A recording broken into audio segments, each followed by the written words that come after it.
So, Okay. give me 1 second.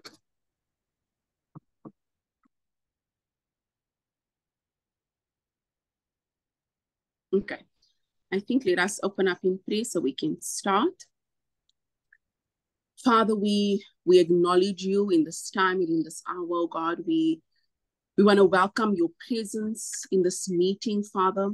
I pray in the mighty name of Jesus that even as we learn about intercession, oh God, that you will take us, oh God, to deeper depth, oh God, with intercession, oh God, and even as we uncover, oh God, the types of intercessors that we are. I pray in the name of Jesus, Holy Spirit, that you would lead and guide us, oh God, that we, Father God, will execute on that level, oh God, that you desire for us to execute on in the mighty name of Jesus. I pray, oh God, for wisdom, insight, oh God, even as we go through this lesson, oh God, that you will minister to us, oh God, concerning where we need to be with our intercession in the mighty name of Jesus. I pray, oh God, that your Holy Spirit will definitely be present and tangible, oh God, that we will leave this teaching, oh God, in this lesson with a different perspective, oh God, and as different people, oh God, having a different perspective of intercession, oh God, and even as we go into our prayer closets, oh God, we will pray differently, oh God, in the mighty name of Jesus.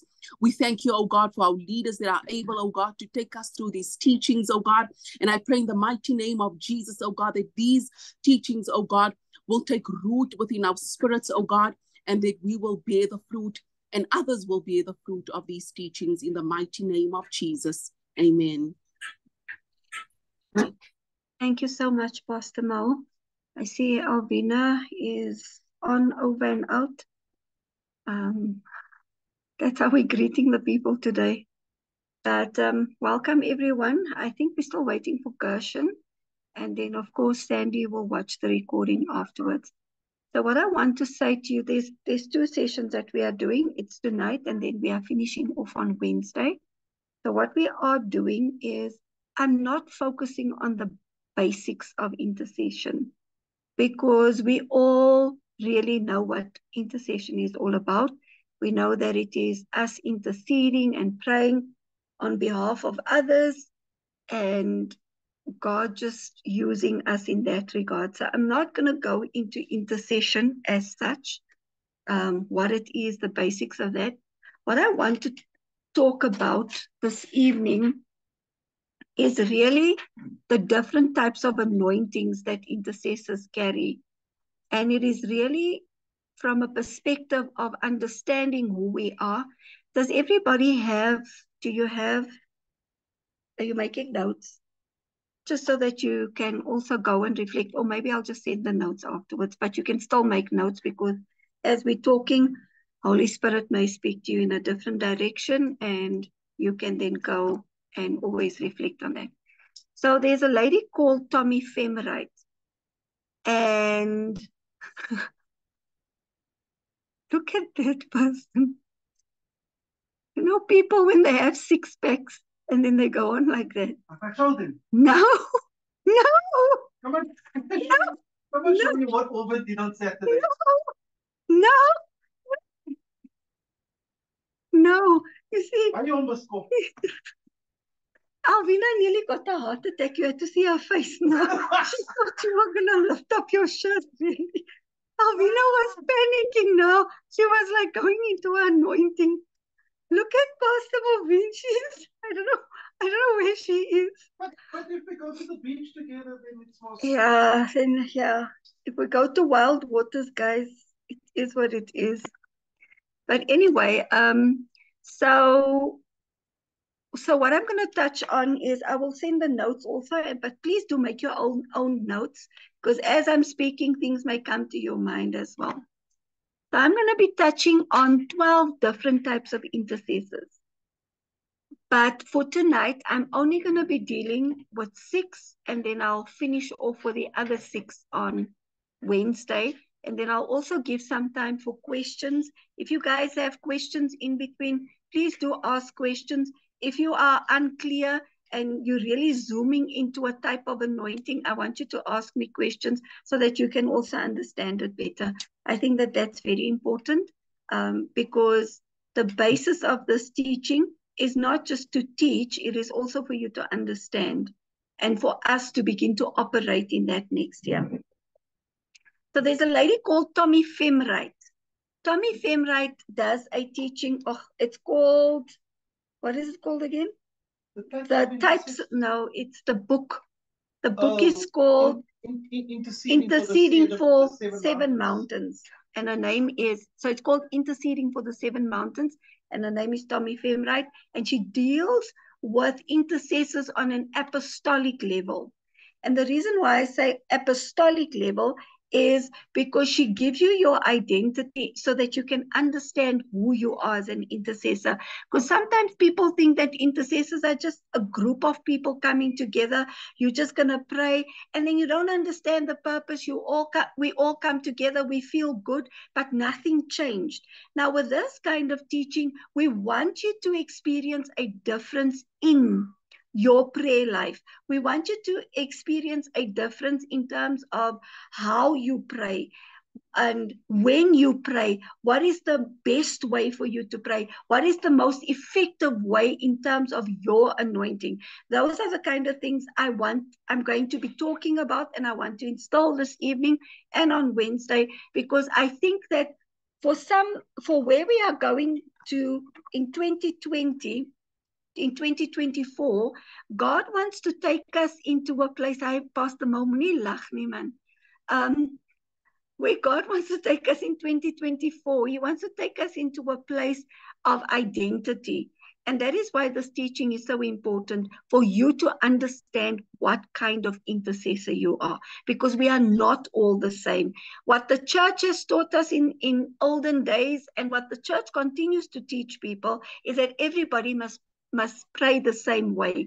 And sometimes what we find is that people pray differently. And the ones that don't pray according to the way that the majority of the church pray, they feel out. They feel like there's something wrong with them. So this is going to give you a better understanding of your strength as an intercessor, but I'm also going to touch on the weaknesses of that kind of intercessor so that you can understand these are the pitfalls that that person has.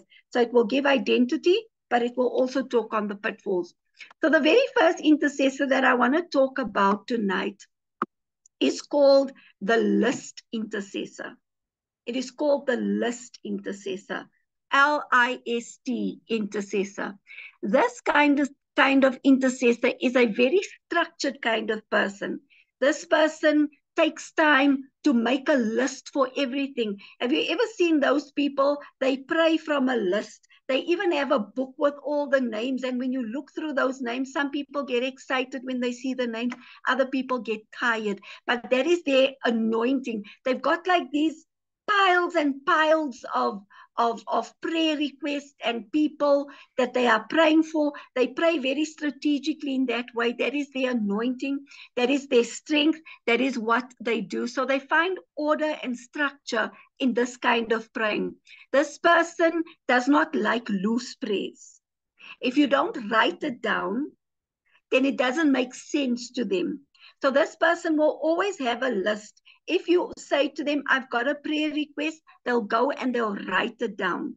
They will have even prayer points that they put down. They pray very well with prayer points, because for them, there is something that actually gives them structure, it gives them identity, and it also helps with the flow of the anointing.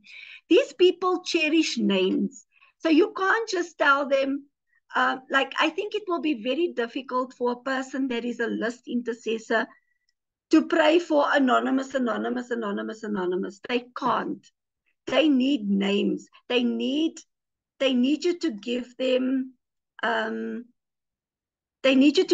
details. So when they put down these things, they actually write it down. For those of you who knew Pa, my father-in-law, he was a list intercessor.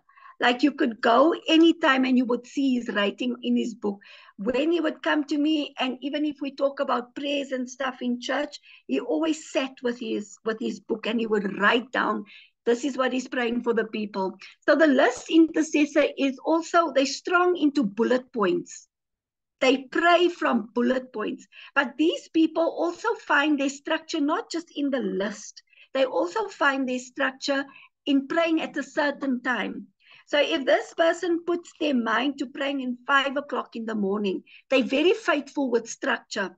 So they have names, and then they have a certain time that they pray. They even have a certain place that they pray at. They are strong in these kind of people build strong altars because they're so consistent that their consistency builds an altar. So it is the people's names that they take down. It is the place where they are praying, that they need to pray in that place. That's how structured they are. And then also the specific time. That is very important to the list intercessor. You can't just come with spontaneity to the list intercessor. So they build strong prayer altars. Their prayer altars are based on their consistency, and their prayer altars are based on the fact that they are faithful and they are diligent in what they are doing, because prayer altars normally altars form through consistency and discipline. They're not just people that's going to pray once off. They are the kind of people, they will put that prayer request in, or they will have that prayer request until something happens. So they're not just going to leave you. They're not the kind of person that, oh, I prayed once off for Alvina. Tiffany came with this request. I'm praying once off for. No, they're going to pray for you. Have you ever had people come and they follow up and they said, remember you said to me that you got this prayer request and you got that prayer request. Then they come and they follow up and they say, how is it going in that area? And the reason why they do that is because they want to know if they can take you off the list. That's the kind of intercessors that they are. So they will never take you off the list until they know that the breakthrough is there and things are better. So it's either they talk to the people or they get a burden that is lifted. God speaks to them and God says to them, you can remove the person from the list. But they're not just going to take that thing of, oh, I'm going to pray for Tiffany once. Tiffany said I must pray for her work. And now they're just going to leave. They're going to follow up all the time. That is the list intercessor. They're very structured. They're very ordered. Now, what I said earlier about what the churches have done, churches have adapted this model with a list intercessor, where people will get lists of these are the people we're praying for. And not everybody can do that. But for the list intercessor, that is their anointing. They actually flow so strong in that. And the element when they do that. So just an example of someone who is a list intercessor in the Bible. If you go look at the book of Ezra, if you go look at chapters 1 and 2, and I think, I'm not so sure now. I don't know if the other chapters are 4 and 5. I'm not so sure, or 5 and 6. But if you go and look in the book of Ezra, you'll see that Ezra was a very different kind of prophet. Ezra wrote down everything. The Bible speaks about the fact that he was a scribe. He wrote down everything. Everything for him was structured. Now, Ezra is an example of a list intercessor. They write down everything. They are even people that are good at having journals. You'll find journals upon journals upon journals, books upon books, and you'll ask the person, but why do you have so many books? But it's old books of old things that they keep together. You know how people keep journals for dreams and visions and the prophetic? The list intercessor does that. They keep those kind of things because for them, this is actually, they're very administrative. Those are the kind of people they are. So what are the pitfalls for list intercessors? The pitfalls for list intercessors is that they can take on too many prayer requests. They don't know how to, because they see it as their duty. So they'll take on, and the list is growing and the list is growing and everything is just becoming much. And that disenables them to zoom into the prayer. So where the prayer now becomes profound and they begin to move in the anointing, they no longer move in the anointing as effectively as they should. Why? Because they can't zoom into the prayers because they have too many people on their prayer list. They become task-orientated because now they begin to panic. Now what they do is, everything that they do is, oh, I need to pray. Now they do quick prayers. Can I get the person off my list? Can I get the person? So it is not heartfelt prayers. It is not prayers that breaks the heavens. And that is one of the things that they struggle with as a pitfall. They are, you know, the thing with the list intercessor is that you need to hear, they need to also hear God as much as they are structured.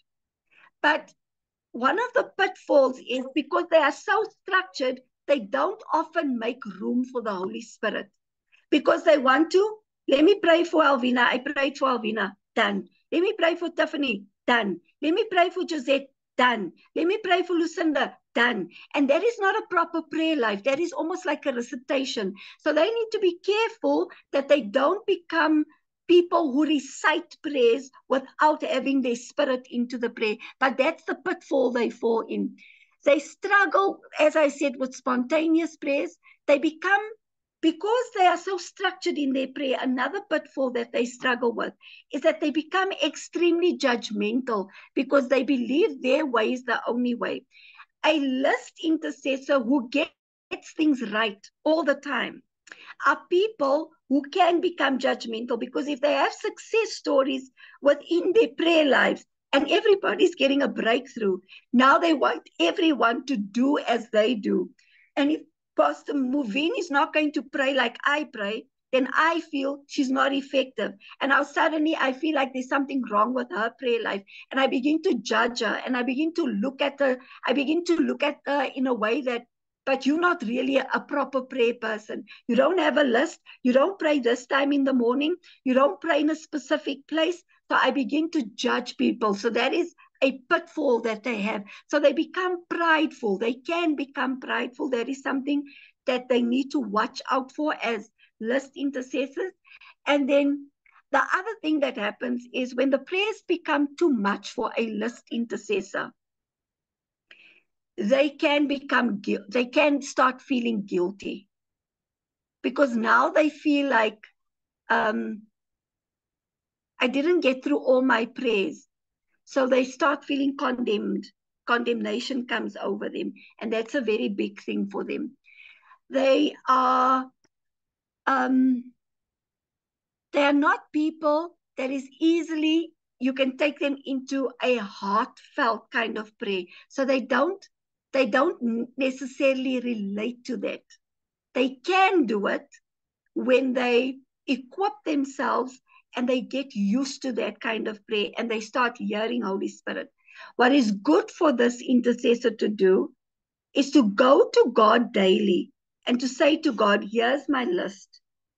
Who are the people that you would like me to focus on today? And not pray for everybody just like that. So you go and you say, Lord, show me. And the Lord will say, okay, focus on Lucinda today. In that way, the list intercessor remains spirit-led and remains humble, because they don't do their own thing. They are focusing on what God wants them to do. So that is your list intercessor. Is there any questions on the list intercessor? Is there anybody that feels that they are a list intercessor here? Anybody? Okay. Okay, we are going to go over to the next intercessor now. Are you sure there's no questions? No questions. Can I go to the next one? Okay. The next intercessor is called your crisis intercessor. Your crisis intercessor is known as your lifesaver, as your paramedic, because they are the people that resuscitate people in the spirit. They are people that get bored. You can't give them a list, because they don't function with a list. These are the kind of people, God says something now to them, and they get a sense of an emergency of something that's happening. They don't necessarily know what the crisis is. They don't necessarily know who the crisis is about, but they just begin to feel unsettled, and there's an unusual burden that comes upon them. So this person just begins to go into prayer. I want to say this also. No problem. Thanks, Gershon. I want to say this with all these intercessors. Identify your dominant style, but also know that God can use you as a list intercessor, even though you're not a list intercessor. He can use you as a crisis intercessor, even though you are not a crisis intercessor. We are talking about your dominant gift now, but it doesn't mean you cannot operate in those things seasonally and when Holy Spirit requires it. So when it comes to the crisis intercessor, this person often gets a feeling. They are the people that they prevent crises. They'll have a feeling that something bad is going to happen.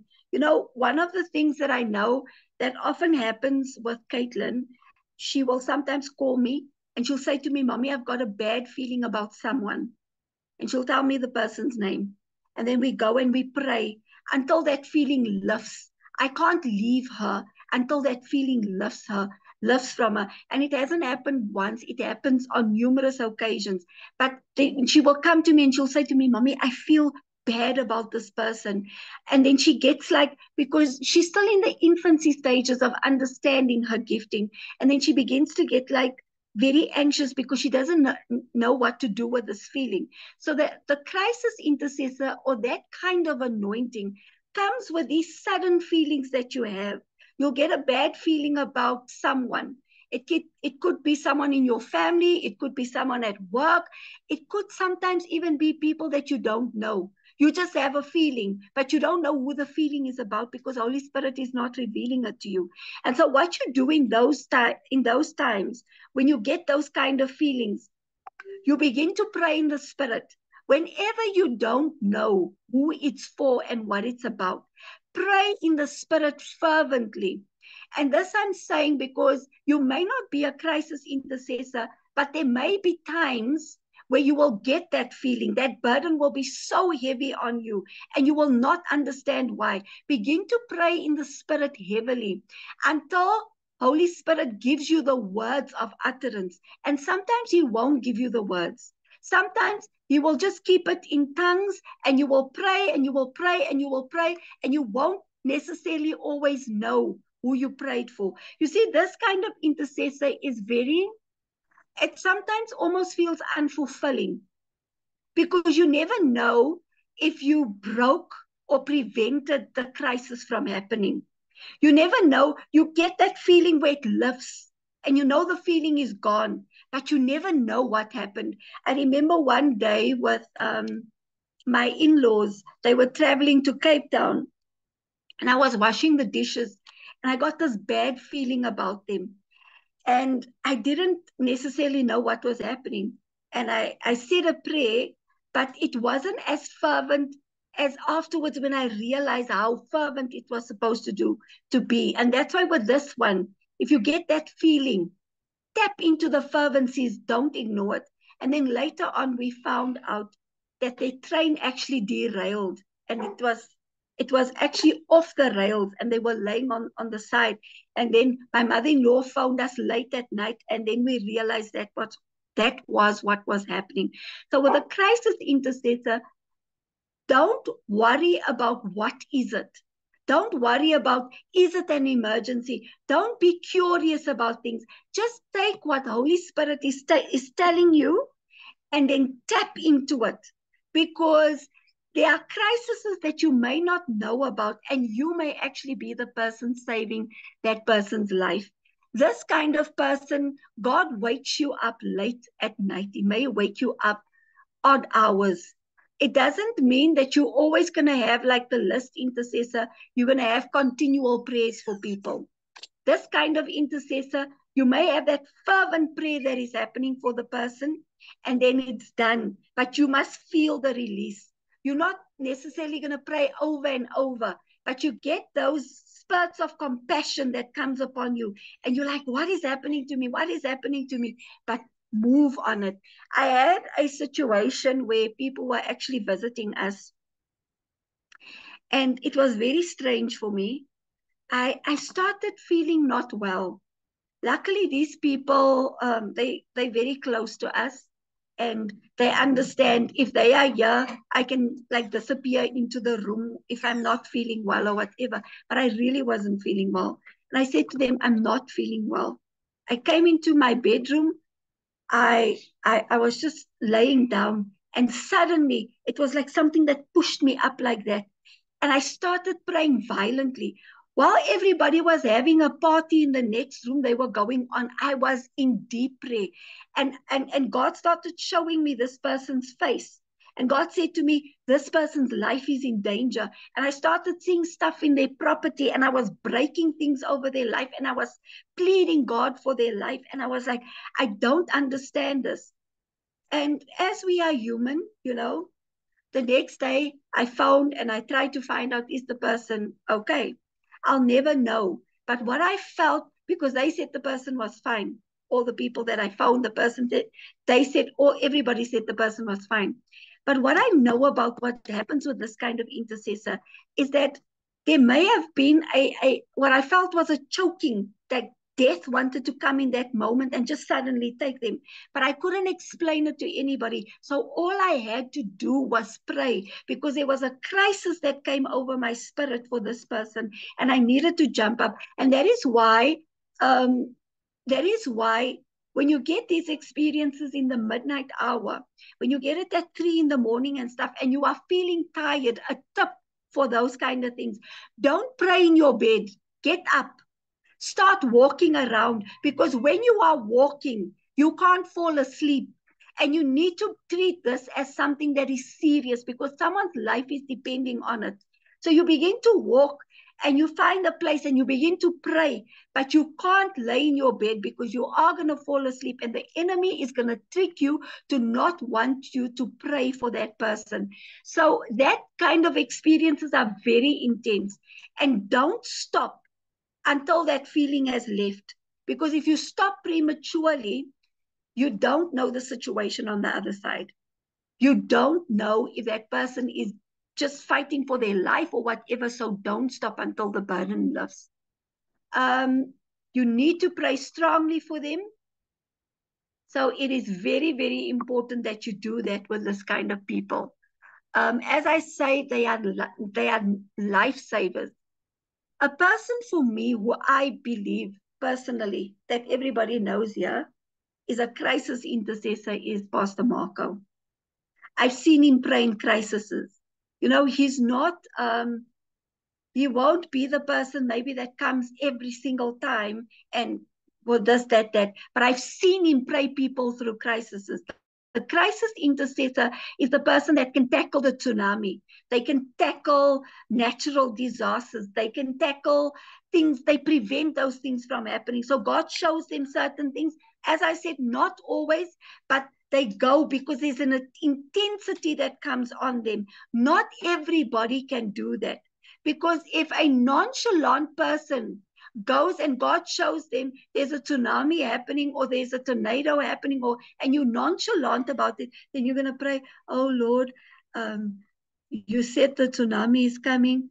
You said that the tsunami is going to break this and that. And you need intensity. And I've seen, even when my mother was in hospital, when we were fighting for her life, I saw how Pastor Marco prayed. It's almost like when I pictured him, it was almost like Jesus. When these kind of people, it's almost like the intensity, it's almost like blood comes from them, even though it's not, but that's what I envision with these kind of people.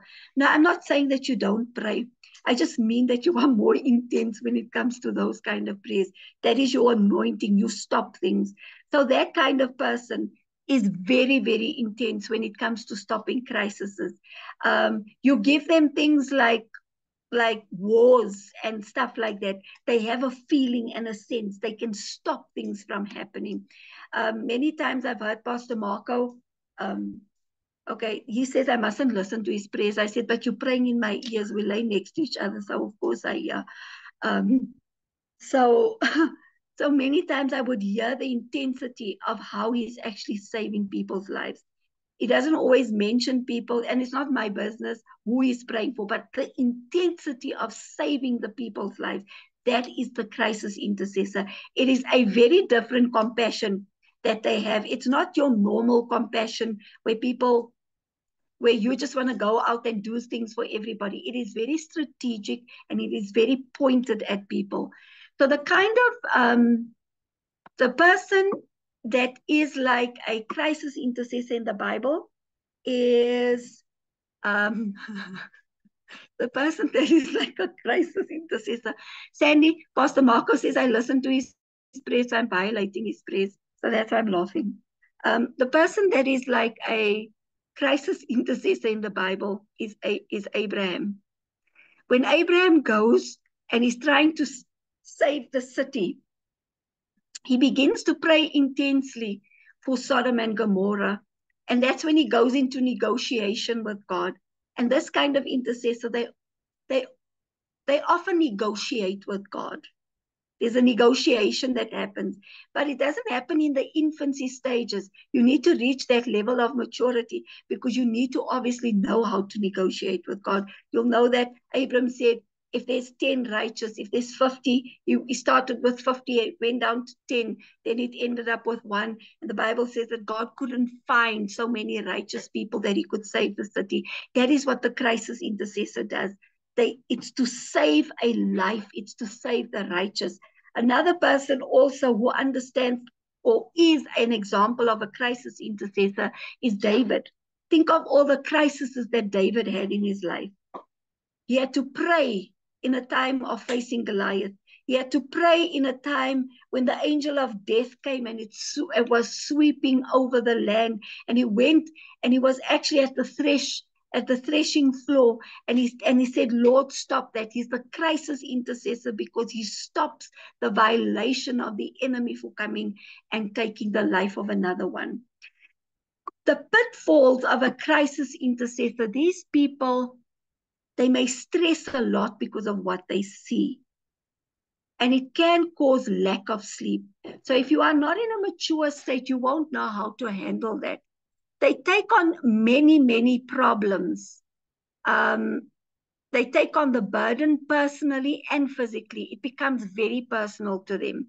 So they don't sometimes understand if they don't hear God correctly and they are not connected to God, they become stressful.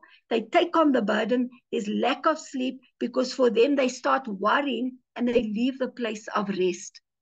So what we need to bear in mind about this person is that this person must be mature.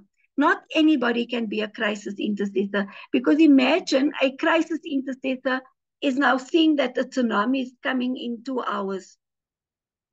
Now they're screaming and they're singing the alarm. This person must know spiritually how to deal with it, because you cannot make the people around you panic. It is not your purpose to make the people panic. God didn't give it to all of them. He gave it to you so that he can deal with you, so that you know how to deal with it and guide the people into a place of safety. So when you get these alarming things, you don't go and scream to everybody, God said it's an army is coming. Oh my goodness, we're going to die. And then everybody starts running, and then the people start, and then stampedes start and stuff like that. This person needs to be very mature, because an immature person who's a crisis intercessor may see things coming into the church and may come every Sunday, and now they want to stop the service because they want to tell the pastor what they saw and this is the problem and that is. No, you must be so intertwined with God that you can understand what God is saying in what moment. So that is the crisis intercessor. Is there anybody that relates to that intercessor here? I think Pastor Mo and Tiff. Anybody else? We still have 12 to go. So you will begin to see how some of them are things that happen to you at the spur of the moment. And you'll begin to see, is this your dominant one? Because we still have more to go. There are others, and you'll begin to see if they are your dominant intercession gift or if it's not. The next one is called the personal intercessor. The personal intercessors are intercessors that it's almost like God chooses them. Not anybody can do this. because it's a very dedicated job where God gives you specific people that you must pray for. And the thing with this person is that there needs to be you need to have a sense of duty and obligation, because when you pray for the person, you can't just pray for one facet of their life. You need to start praying, like you need to zoom into their finances. You need to zoom into their health. You need to zoom into their mental state. You need to zoom into the how they are feeling. You need to zoom into their progress, their destiny, every facet of their life. That is what the personal intercessor does, but it is done for certain people. It is not done for everyone. I remember there was a lady when Pastor Mark and I just started out the ministry. Maybe it was a couple of years after that. And she was on Facebook and she said to Pastor Marco, I pray every day and I pray strongly for your wife. And then Pastor Marco said to me, that's your intercessor. She prays for you every day. These are not people that you necessarily know they are praying for you. So they don't go out and announce themselves. And God gave her a burden for me. Like God will show them certain things about you, and then you zoom, and then they zoom into you. So they are specifically there to pray for the person's needs, for their ministry, for all of those things.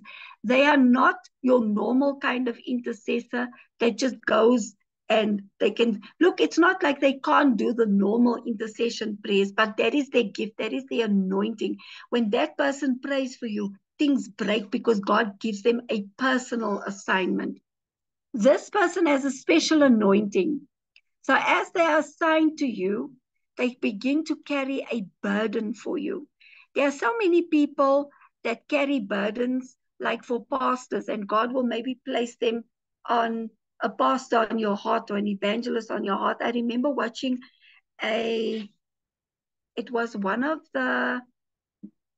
think it was one of the things that, what was his name? Benny Hinn was on, and he was actually busy praying for so many people.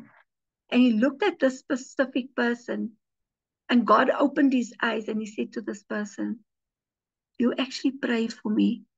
I just saw now how you pray for me. It's like you are my personal intercessor.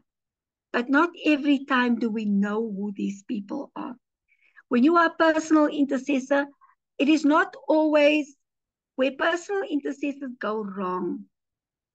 They think if God gives them a person to pray for, they sometimes have an urge to get to know the person personally, or they want to befriend the person. And that is not the assignment that was given to you. Because sometimes you must realize also that we can't always, God will tell you things about people, and you can't always be their friends, because that is not the task. Because now you become the person's friend and you become less effective. Sometimes you lose your objectivity when you become friends with a person, and you then lose the assignment that God has given you. So stay in the lane that God has given you. If God lays someone on your heart, and I'm speaking now even seasonal, because this can happen seasonal as well, where God can make you a personal intercessor for a season, and God lays someone on your heart, please don't ignore that. Please don't feel like, everybody prays for that person. Everybody else is probably saying everybody's praying for the person. So take the assignment very serious. Don't try and become an investigator on the person's life. Take what the Spirit of God is giving you. Because as soon as you become an investigator, you are now changing your perspective, and you are diluting what the Spirit of God wants to flow and work through you. Many times, because we are curious beings, curious people, sometimes we struggle with, what's that thing called? FOMO. Now you hear this person and God is telling you, oh, this person is so great, and you're seeing all these things. Now you have FOMO. Now you go check them out on Facebook, or you go check them out on TikTok or wherever you're going. It's not your business. Stay in your lane. God doesn't want us to be there. He actually prefers that we are objective when we are praying for those people, so that we don't mess up what he needs to do. Now, of course, there are going to be times where you do know the person. Maybe God lays me on your heart, or he lays Pastor Mark on your heart for a season. Now, you can't now want to withdraw yourself from us. It's not going to make sense. I'm giving different perspectives. Now you want to, no, Pastor, I can't talk to you because the Lord said I can't talk to you. Oh, Lord, just close my eyes. I don't want to see the pastor for the season. No, guys, you need to use wisdom. So you can't now go and do stuff like that, because if you're going to do stuff like that, it's just not going to make sense. So please, please, please, if it is for a season, then it is, you can't now go and disconnect. God has planted something in you that you need to birth for that person, and you need to be sensitive for that. What I want to say about the people that God shows you when you are in a season, or you are a personal intercessor, this job is very, very, very, very, very difficult, because it's almost like God needs to know that he can trust you. Because if God is going to tell me stuff about Gershon, remember when I see Gershon, I see the Yeching Gershon, I see the spiritual Gershon, I see all of that. So those are the things that I see. But when God makes you a personal intercessor for someone, God shows you their goeders. And that is why this is something that is, you can't even talk to your spouse about it. It is very, very personal. Pastor Marcos says, never mind, he doesn't want a personal intercessor anymore. He wanted one, now he doesn't want one anymore. Because if you are going to be God cannot use a gossiper. Oh, you know what God showed me about Pastor Ray McCauley? And that's where we go wrong. How many personal intercessors did Ray McCauley maybe start off with? But now God shows them one thing to test them. I believe that there are many personal intercessors, but God, he tests us to see if he can use us as a personal intercessor. So he throws the bait with something that's not too much, but something that's lekker, you know? And now you take the bait, and now you go, hi, Tiffany. You know what God showed me today about Pastor Ray? And now that thing starts going. And that is why God cannot always use people as personal intercessors. Personal intercessors are almost like the, what do you call them? I don't want to say snipers, like your secret agents, your undercover, like your Mission Impossible people. They those people. They exist, they're there, they do the job, but nobody knows who they are. And it is meant to be that way. If you are someone's personal intercessor, don't go tell everybody you're that person's personal intercessor. I believe that God calls us so many times to intercede for specific CIA. Thank you, Josette. CIA and those people. God calls us so many times, and he tests us to be intercessors to influential people. But you can't even be that person's spokesperson, because now God gives you entry to that person. Let me take a selfie. And then tomorrow the selfie's on all the social medias. And that's why there are certain people, yes, you need to be discreet. You cannot there was someone that I was talking with. I was unofficially pastoring this person. Up until today, sometimes Pastor Marco likes to give my secrets away. And I'll say, no, don't tell the people. Because sometimes God gave me access to certain people. And I don't want people to know who he gave me access to. So there was this very influential person that I was talking to, and I was like, and somehow some other people found out, and I wasn't very happy that they found out because they wanted to use me to get access to these people. Now, can you see why? When God gives you access to certain people, you can't let people know. There are certain people I can't talk about. There are certain people I cannot tell you that I'm praying for these people because God doesn't allow me to speak these things. So you will have experiences like that. And as you begin to go deeper into intercession, you will have seasons of these things where God comes and He tests you. Can I use you as a personal intercessor? Because this is a very deep thing. The problem is that if you look in the Bible, a personal intercessor, very significant person, was Mordecai. Mordecai was a personal. Ai, man, Pastor Marco praat weer alles. Mordecai was a personal intercessor to Esther. And he guided her and he prayed with her. And God started speaking to her. You know how even with David and them, Nathan and them would go and they would go speak to them based on what God said to them? It's almost like you were prophet, you were personal prophet to the person, and you were personal intercessor to the person.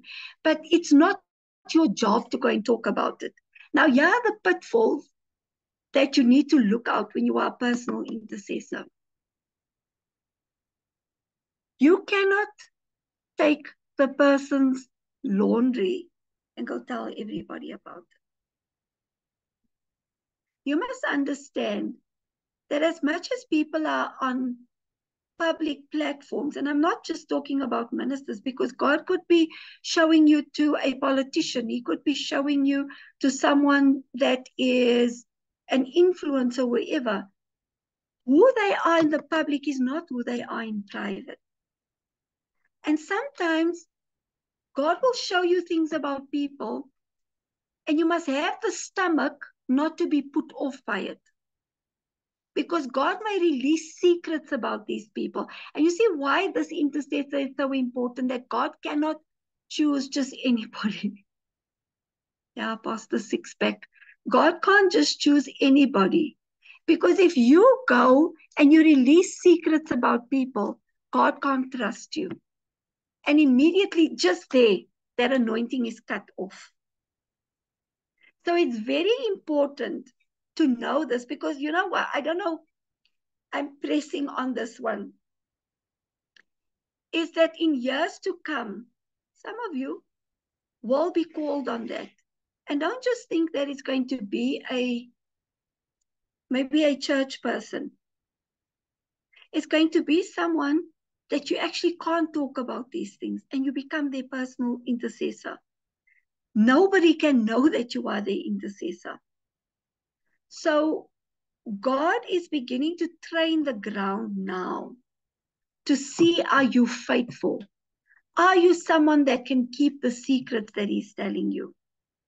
Because we all know God knows all our goodness. He knows all our thoughts. He knows everything that is ugly and good about us. But when it comes to people, we become so judgmental.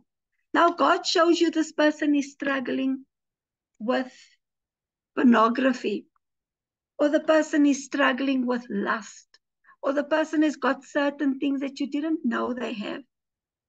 Now you as a minister, now you use the platform to go talk about things that God told you in the private. Don't do that. That is the quickest way that we lose that anointing. The quickest way. I read a book by someone that I follow, and he said, and this is just an example of the kind of things that God does. God uses him and God translates him in such a way. He'll be praying for someone, and then God translates him, and then he's actually there touching the person. Like he gets an outer body experience, and he goes and he touches the people. And Ian Clayton also does that. But I'm speaking about, what's his name? The guy that we met, man, that I wanted to go meet in person, that I was so excited to meet. I can't remember his name, but I follow him. Anyway, and he says one day he went and he had an out-of-body experience. He was praying for someone. And there was something in the person's room that he picked up because he wanted to show evidence that God translated him. And he heard the word of the Lord say to him immediately, if you do that, this portal will close and I will never let you translate again. Because what you have in your heart and your spirit right now is to show off. You are not doing it for my glory.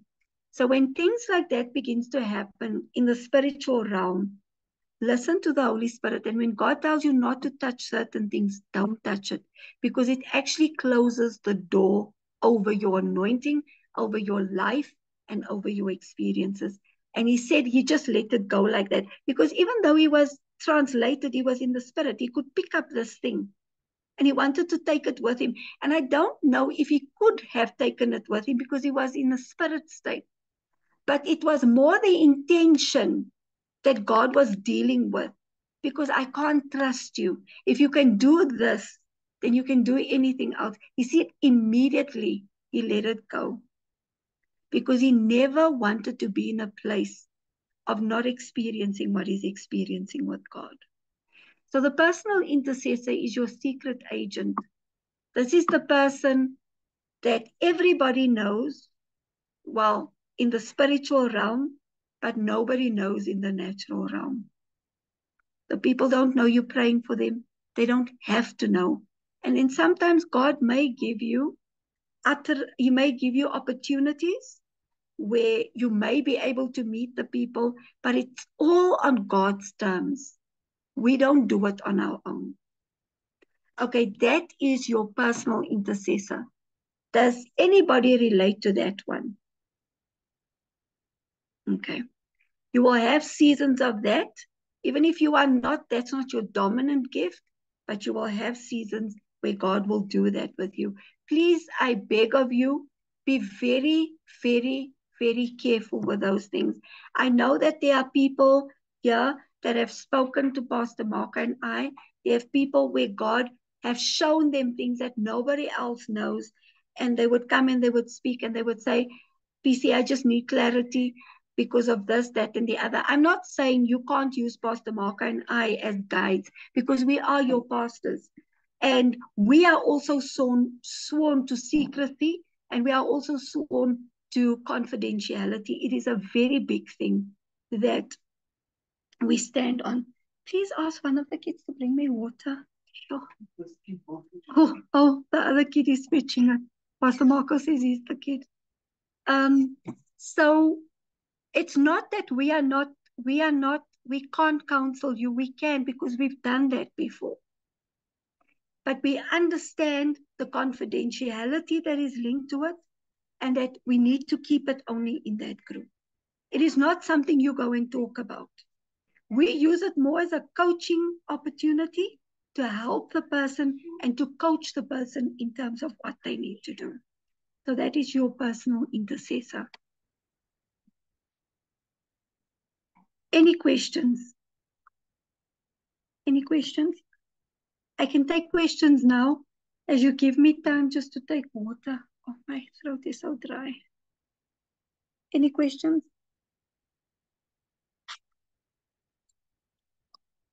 Nothing. Have any of you ever been exposed to this, been taught about these intercessors before? Thank you so much. Is it the first time you hear this? Who's the first time? Okay, so quite a few. I think it's, if you put up your hand, Alvina. Gershon, did you put up? Oh, yes, Lucinda, I think you came to the intercessors class that I was teaching the intercessors, right? I think you and Pastor Mandy came. So you would know this teaching. Pastor Mo, you know this teaching? Yes, we do. Okay. So if you want to add anything else, seeing that you know the teaching, you can just add your stuff as well. You are very welcome. Okay. The next intercessor is called your warfare intercessor. This person is, they almost seem like they're always fighting, man. They're very aggressive when they pray. It's those people that they always look like they're in a fight. They're loud. They come across as aggressive. They're doing declarations. They're commanding angels. They instructing. They just look like they're all out there. So their prayer life always looks like a fight. But it's not because they are in a fight and they want to fight. It's because they are dealing with principalities and powers. Normally, the warfare intercessor is the person that if they don't know, they must understand principalities and powers. So for this person, I strongly recommend understand how the spiritual realm works. Understand the hierarchy in the spirit. Understand that you need to be covered because you cannot just go and do warfare wherever you go. You cannot just take on any demon that you want to take on.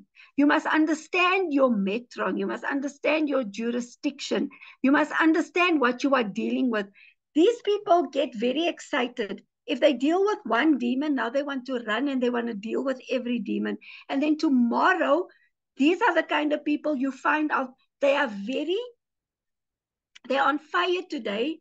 And then you wonder what happened to them tomorrow. It's like the anointing left. It's like things just started hitting them.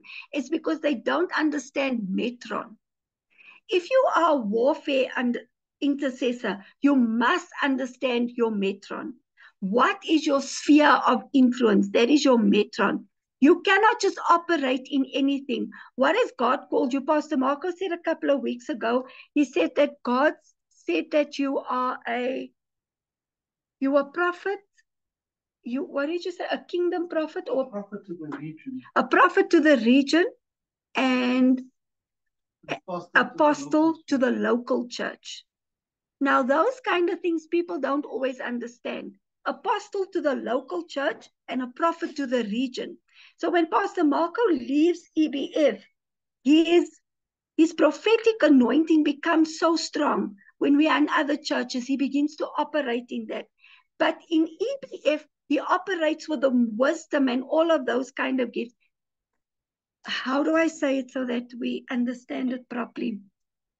What people do is, say you are called as an apostle to the local church.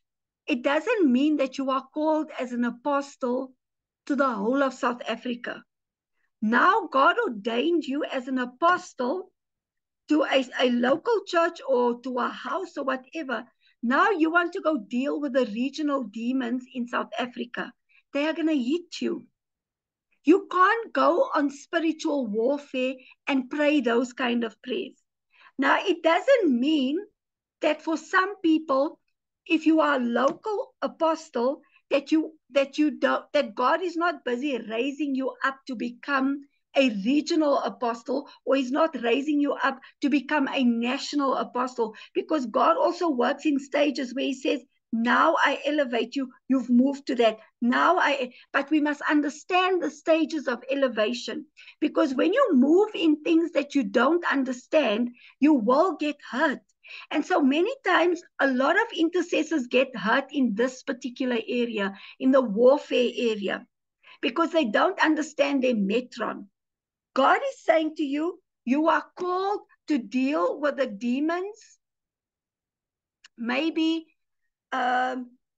you are called to deal with the demons, the demons of lies in EBF. Maybe that's what God says to you. Now you decide, no, I'm going to deal with a principality that wants to come to EBF. That's not your job. It's the set man's job. It's the senior person's job. Now you want to go and pray prayers that are not right, and you wonder tomorrow, why is your life so out of order? You know, people have they've lost their health because of not understanding their metron. They've lost their ability to do certain things where they become so frustrated in the spirit. I've even heard someone say now the other day, my hair got thin. The way the demons were busy with me, I started looking older. I had to start praying and asking God to renew my strength so that my hair could become thick again. But they didn't understand that they were moving in realms that they were not supposed to. So that is why one of the things that I do, especially what I do with changing perspectives people, like these people send me wild prayers. And sometimes they want me to come and do wild things. And I'm like, but I'm not your pastor. I cannot be driving out demons just on everybody. If God doesn't say to me, go, I can't go. You know, Pastor Mark and I, when we just started the church, we used to be in every house driving out demons. I was pregnant with Caleb. My mother-in-law used to get so angry with me. And Pastor Mandy used to get angry. You're pregnant, but you're going here, and you're everywhere. And they used to get upset because I was highly pregnant. And I was at all these places. We would go into every house. I remember one day we went into a house. Let me just close there, but please. We went into one house, and I remember as we go into this house, there was we're sitting there, but man, it was so heavy in that house, like you couldn't breathe. And then when Pastor Marco was supposed to pray, the demon literally came and his voice was gone. He couldn't pray. And I was praying, and but I felt like I couldn't break through. It was like that thing was like heavy. And those were the early days of our ministry. We were ignorant. We didn't understand everything. Now I understand that if you do deliverance on someone, you don't go to their house. Bring them to your house, or bring them to a neutral place like a church where you have authority. You don't go where the demon has authority. You bring the demon to where you have. Daai demon gaan jou slaan. The demon's gonna hit you, Sandy. You're gonna lose your hair. You're gonna lose your teeth. Don't play with those kind of things. The warfare side of intercession has a lot to do also many times with deliverance and stuff. And a lot of the people in this area don't understand it. So people delve into things and that's why for me, I don't necessarily want to pray for everybody. And I don't want people just coming and, oh, come here quickly. Can we pray for this person? I want to check the person out. I want God to give me a discern. I don't like it when people just call me to pray for people. It's not that I don't want to pray for them, but I need to hear what God is saying concerning the person. Because there's many times where I see the demons and I see the stuff, but I need to work with Holy Spirit. So when you are moving in your metron on warfare, when you are moving in your metron, it's very important that you know who you are. I just want to read some of the things here that people are saying. I don't know if Sandy's going to see these things. So I just want to read it. The demons hit and scratch you in your sleep. You'll wake up with scars and blue eyes. And then that's what Pastor Mo says. And then Josette says, I heard a powerful teaching on warfare prayer, exactly what PC is saying. When people pray over regional demons, oh my word, you want to go take the region of Gauteng. Now you want to go pray over the principality. Who gave you the authority? Who promoted you to pray in that line? You don't pray in that line.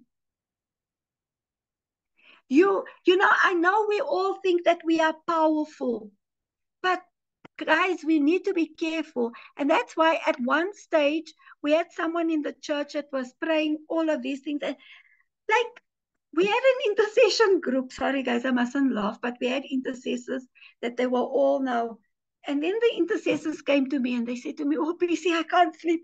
The demons are hitting me. I'm in ShopRite, they're hitting me. I'm running. The demons are coming.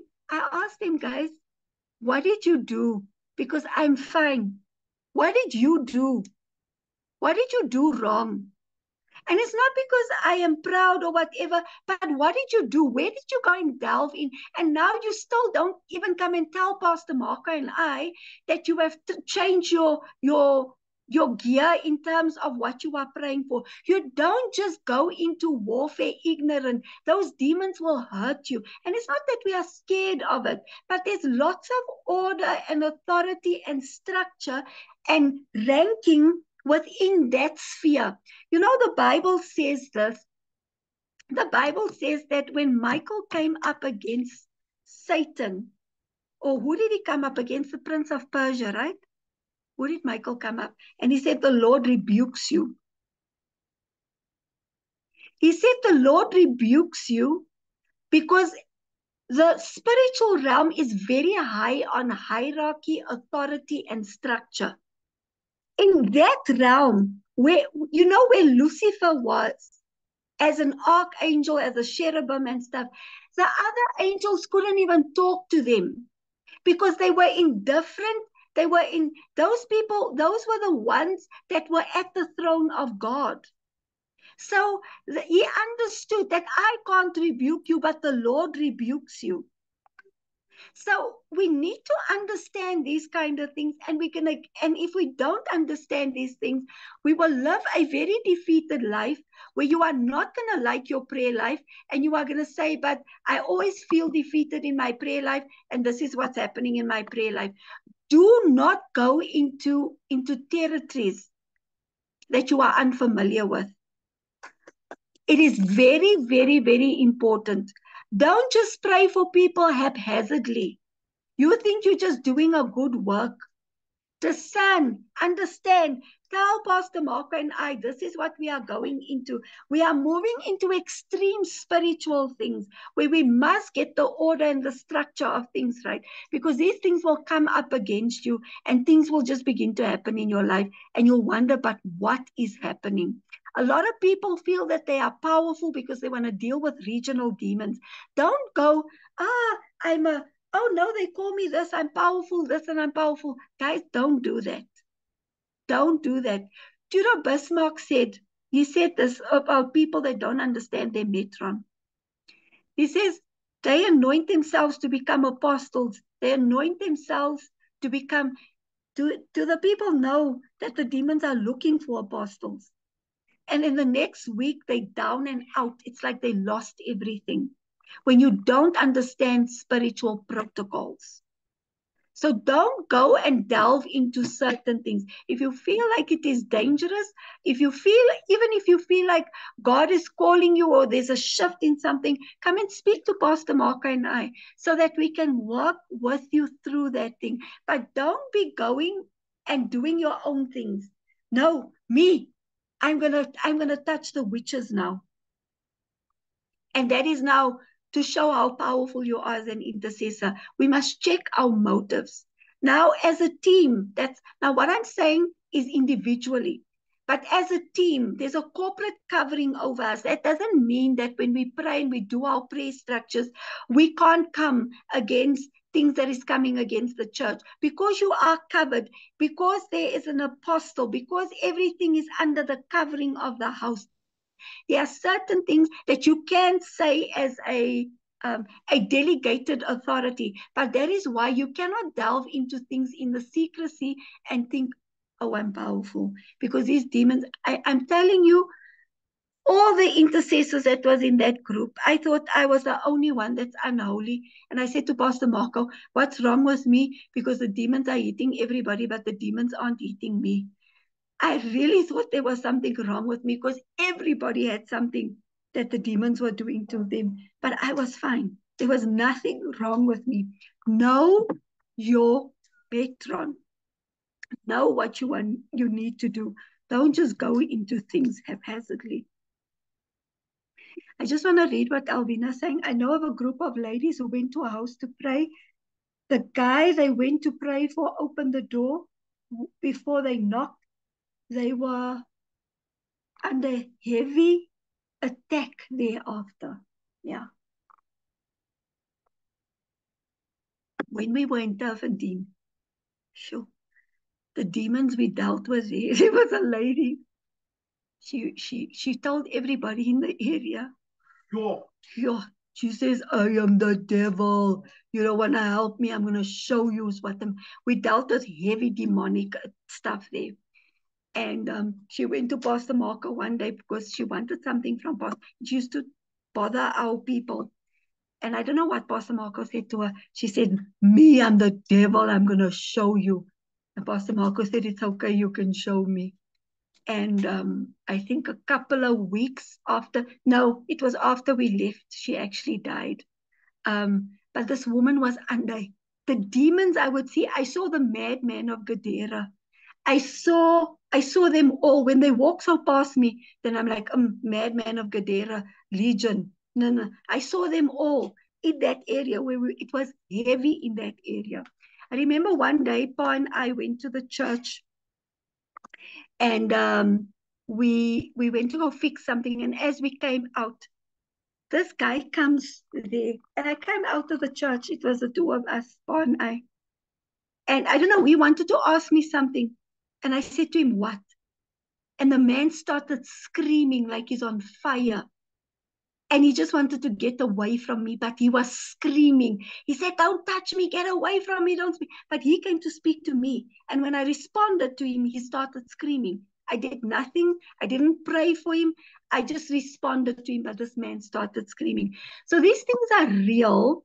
And you will begin to, visitations and stuff begin to happen.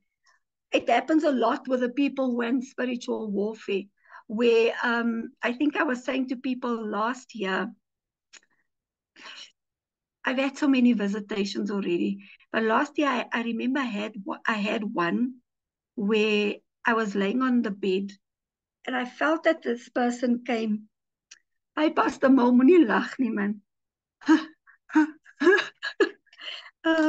You can tell us what your visitations were, because I know there were many. I remember I was laying on the bed, and as I was laying on the bed, I remember this. It was like something that came, and it whispered things into my ear, and I felt like it was like a curse thing that it wanted to whisper.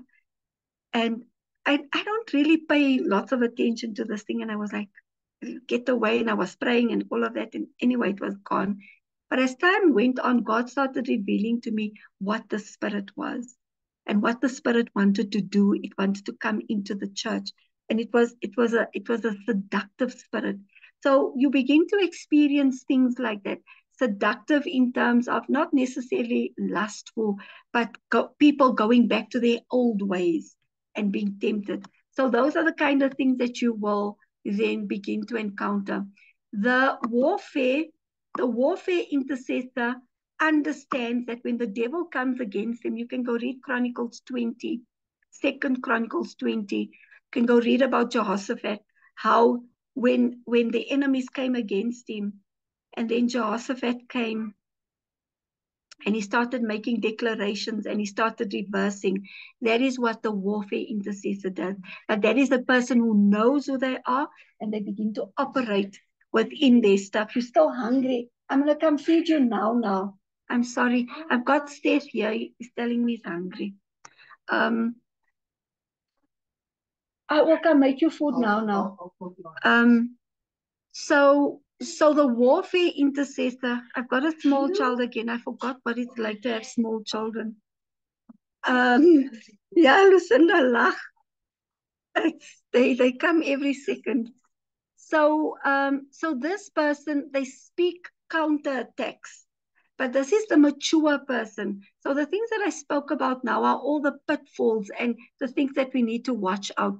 What you need to watch out also as a warring intercessor is that the warring intercessor must be careful that they identify the seasons, because not every season is a season of war. So they want to go from one demon to the next, from one war to the next. And what you must understand as a warring intercessor is that you war now, and then there's time for rest, so that God can prepare you for the other battles. So you don't go from war to war to war. So these people don't rest. They don't understand. They're constantly in a place of battling. And they shouldn't be doing that. That's a pitfall for these people. So the immature warfare intercessor will go from always wanting to buy. Their prayers are never victorious. And that cannot be the way you pray. There must be victory in your prayer. There must be appreciation. There must be thanksgiving. But if your prayer is always, there's this place, it's a Nigerian church. It's what? The fire. What is it called, Lucinda? They where the fire, where they pray the fire. Mountain of Fire. Mountain of Fire. That place, they only pray warfare prayers. And that is not victorious, because you're giving the devil so much glory all the time.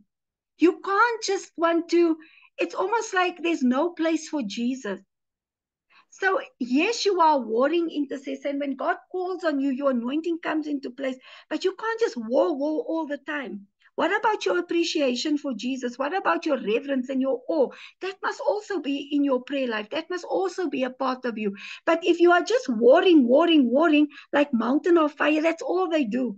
They just, everything in their prayer points is devil, we take you down. Satan, you won't come against us. Satan, now we call the fire of God upon you. No, man, it is defeated prayers. You can't pray like that. You have to have a mixture of the reverence of God, because God will lead you also into the seasons that you find yourself. So that is your warfare intercessor, but you must have a place of rest as well. Is there any questions on the warfare intercessor? Any questions? Does anybody identify with a warfare intercessor? I see your head, Josette.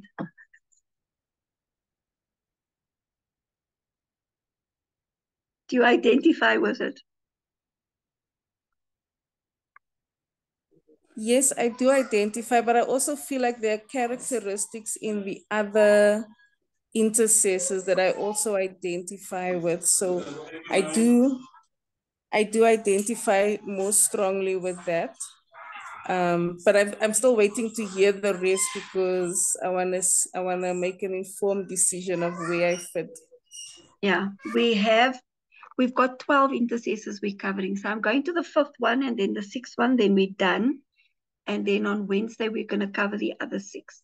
Tiffany, are you okay? I'm just hearing I'm hungry, PC. So yeah. From Bye. hey. Oh yeah, no, I know that. Okay, let me go quick so you can go feed your child. The next intercessor is your worship intercessor. This intercessor is the intercessor that opens portals.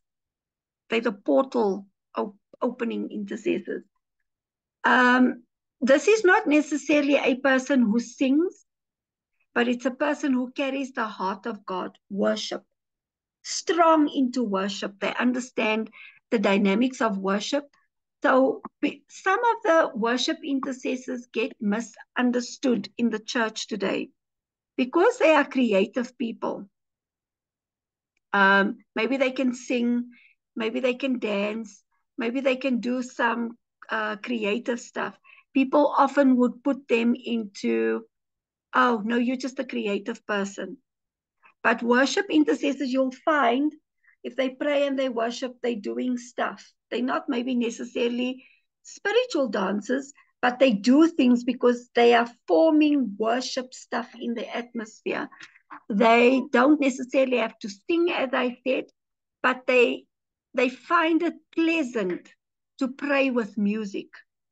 It is something that enhances their prayer. They are people who reverence God very, very strongly. So everything they do, they try to find the worship in everything they do. They are demonstrators of the heart.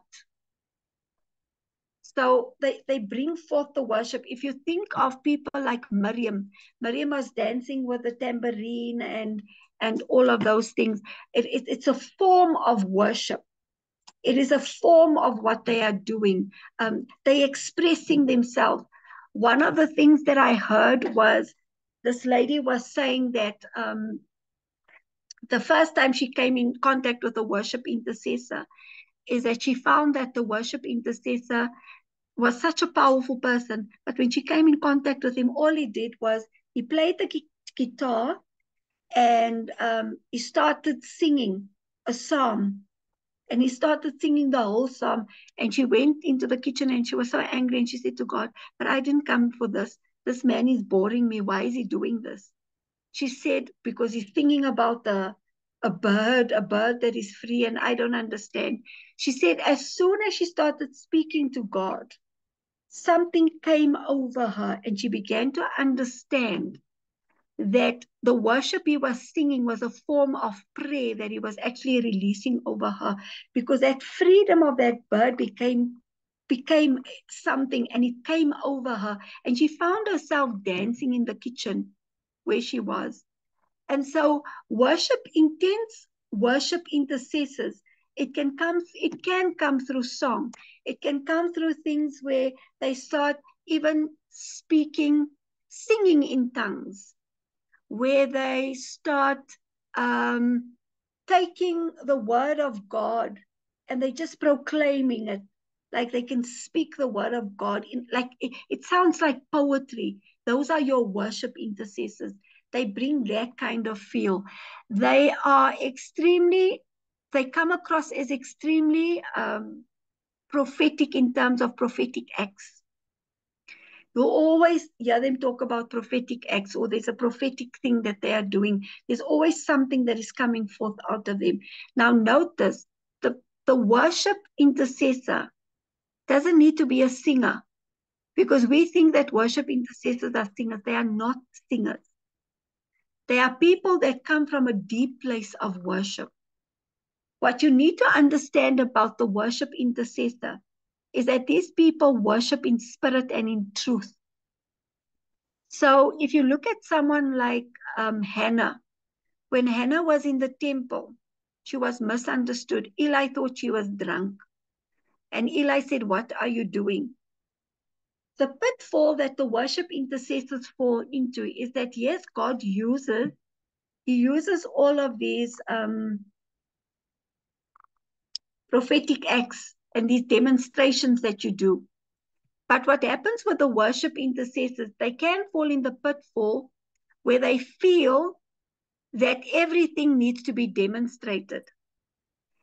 Where you think that worship is about singing, or worship is about dancing, or worship is about praising, or you are deep when all these demonstrative things happen. But if you look at Hannah didn't even open up her mouth, but she was in a very deep place. So one of the pitfalls, it's not that God can't use those things, the dancing, the singing, the tambourines. He can use all of those things, but you can't get misled into thinking that is worship in spirit and in truth, and that is how you are positioned as deep. Because someone can sit dead still and they can actually be translated, and the person next to them can actually be dancing, and the person dancing may not even experience that depth of intercession that person is experiencing. So it's a matter of heart, and it's not about demonstration. It is not about the things that you are doing, even though those things can be used, but you cannot look at the person like with Hannah. She was sitting still, and Eli thought she was drunk, and he thought but she was birthing a new priesthood. She was actually birthing through her and saying, Lord, give me a man-child so that Samuel can restore the priesthood, because the people are corrupt. So they can pray very deep prayers, and they can be very intense, but very quiet also in terms of their worship. It doesn't have to be reflected, but on the other hand, they can also have that reflection. So it's all determined on the heart. That is what it's based on. If you look at the worship intercessor, you can look at the walls of Jericho, and you can also see what happened there. God used worshipers to break down the wall. So those are the kind of things that you will realize with that. The pitfalls, as I said, it is a place of intimacy and not a place of demonstration. So don't get so strong into the demonstration. Oh, I'm doing this. It's not a thing that people need to see because it's a hard thing. Jesus said to the woman at the well, a time is coming where you will worship in spirit and in truth. It's not about the temple anymore that is seen. It is about in spirit and in truth. So that is your worship intercessor. I want to just make this point quickly about the worship intercessor. Then I'm going to go into mercy because I want to finish off. The worship intercessor is, when I think of Moses, let me explain it to you in this way. Moses walks with a profound gift because Moses has an intense encounter with God for 40 days. He's on the mount. He's on the mountain with God. So this man, he experienced God on a different level. So Moses comes down and he's very calm and he walks normal. And he operates amongst his people. But look at the power that is in Moses once he starts laying his hands on the 70. The Bible says that these people started becoming uncontrollable. They started prophesying. They started showing. They couldn't handle, and he was praying over 70. They couldn't handle what Moses was carrying. But this one man was quietly walking around with all that power. But when he put it on the 70 couldn't handle it. So just because there is a quietness over someone doesn't mean that they are not deep. They could be much more deeper than the people that are running around, because the people that were running around there, when they placed his hands on them, they couldn't maintain. The anointing was too heavy on them. The Bible says that they started prophesying. The Bible says that they couldn't control it. Others were falling in the spirit. That is the power and the intensity of what Moses was carrying. But this one man, all of that power he kept in himself. And he didn't act that way. But when he put it on the 70 couldn't control it. So that is just to demonstrate to us that someone can be carrying something intense and they may be sitting like this. So when it comes to the worship intercessor, you will find the one that sits like this, that could be intense and breaking the portals and breaking the heavens because their heart is connected to worship. And then you will find the others that dance in the spirit. Then you will find the others that sing in the spirit. Then you will find the others that play prophetically in the spirit. It is not just about the demonstration. It is also about, it is more specifically about the heart, because you can have a very deep worship intercessor that sits like this, but they can be breaking open portals and they can be breaking things in the spirit. So just understand that with the worship intercessor, you can have both. You can have the one that demonstrates, and you can have the one that looks very quiet and meditative. But they can actually be very deep in breaking things in the spirit. Okay, so that is your worship intercessor. Let me go to our mercy intercessor. This is the last one for tonight, and then we're going to close up. Your mercy intercessor is an intercessor that has the heart of God. The mercy intercessor is an example of the mercy intercessor is Jeremiah. That is your weeping prophet. I think we spoke about that last week when we said, Alvina's like Jeremiah, she's the weeping prophet. This person carries compassion for everybody. They see the good in everybody. It doesn't matter how bad the person is. They want to pray for them. They want to lead everybody to God. So they don't see the bad, they see the potential. They don't see the ugly, they see the good. They see where God is taking. And that's why this person always looks out, because they are seeing what nobody else is seeing. When everybody says that person must be written off, this is the kind of person that says, let us have mercy. Let us give them another chance. And that is what they pray. They're constantly praying mercy over people. Their tears are a sign of their praise. It doesn't mean that they are sad, The tears are a reflection of the anointing that flows through them. So when they begin to pray, the anointing that is over their lives begins to flow through tears. They are the kind of person that is very, their tears has its own language.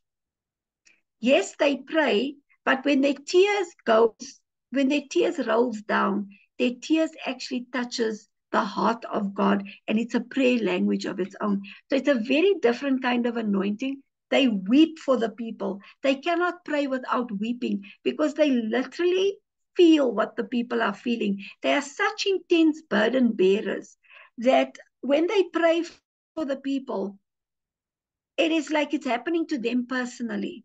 They feel the pain. They feel all of these things. So the mercy intercessor really carries the heart of God because they don't give up on people. They pray for people, as I said, they pray for people intensely, and it is based on their anointing. The thing about the mercy intercessor, which can be putting off or is a pitfall, is when you are a man and you are a mercy intercessor, cultures may misunderstand you because now you're sitting as a man and you just pray and the tears are just rolling. And culturally speaking, for many cultures, in many cultures, it is sort of frowned upon when a man cries. So even though we're taking God and Christianity into different cultures and stuff, many people who are mercy intercessors, especially men, may struggle with this, and they may not want to take it upon themselves because now they come from this macho, strong culture. And the cultures, whether we want to accept it or not, it does impact in the church. Because now you bring that person into the church, and then the person doesn't want to cry because I'm a man. So it limits the anointing. Gershon, what's that man's name? That was by Pastor Brandon's church. Brian? No, is it Brian? What's his name?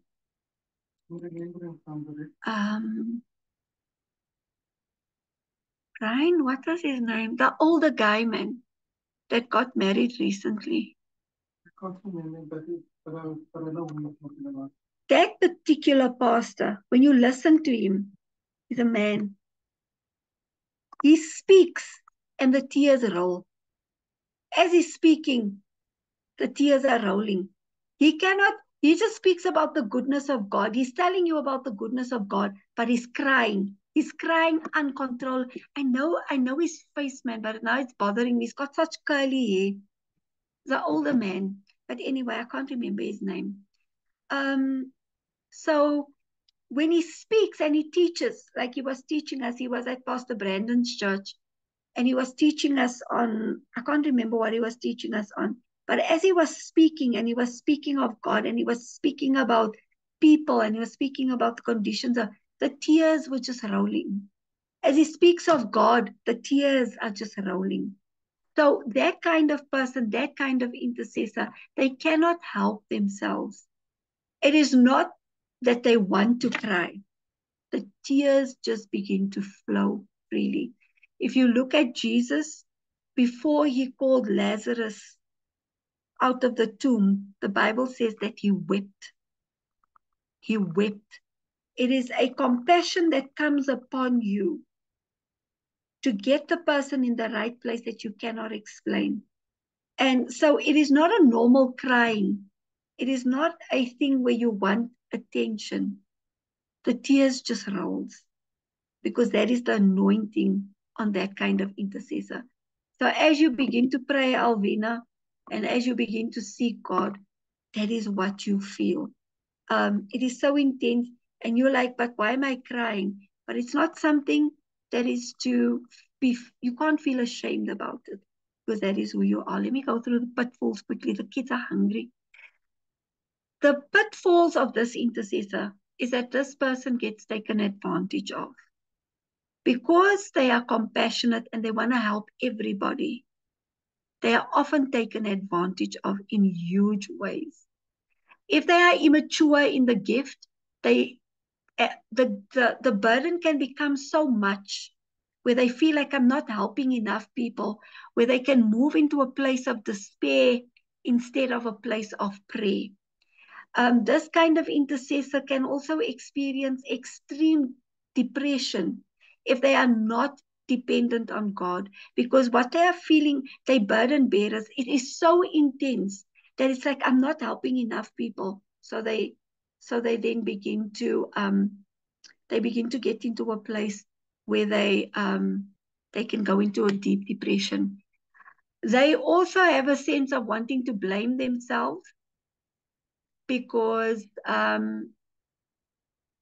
they want everybody to be okay. So they can go into blame shifting and guilt. They can also move into a place where they don't take the burden. They don't beat the thing that God has given them. They take the burden on themselves. And that is not what you're supposed to do. You're supposed to beat the burden. The last thing about this person is that this person needs to be able to discern between the flesh and the spirit. Because people take advantage of this person's nature, you must be able to identify when it's spirit and when it's flesh. When you need to help the people and when it is God saying that you must help the people. Because if you don't do that, you become tired as an intercessor, and then you don't want to pray for the people, and then it becomes a burden over you. So those are the different types of intercessors we've covered today. We've covered the list intercessor, we've covered the crisis intercessor, we've covered the worship intercessor, the personal intercessor, the warfare intercessor. Yeah, those are all the intercessors, right? And then the mercy intercessor. I'm going to close in prayer. Please go and feed your children. Father, in the mighty name of Jesus, I decree and declare right now that you would give us further clarity, Father, as to which intercessors we are. Father, I'm also very strongly aware of the new mantles that you want to give to people. Give us ears and give us eyes to see, so that we may identify even the new mantles and walk in the warnings and the callings that you are giving us, Father, so that we may move accurately in these kind of things. I speak life over this, and I decree and declare that the spirit of truth and the spirit of wisdom will be with this team. I thank you, oh God, for the unveiling of our eyes and the unveiling of our spirits as we enter into a new day. In Jesus' name, amen.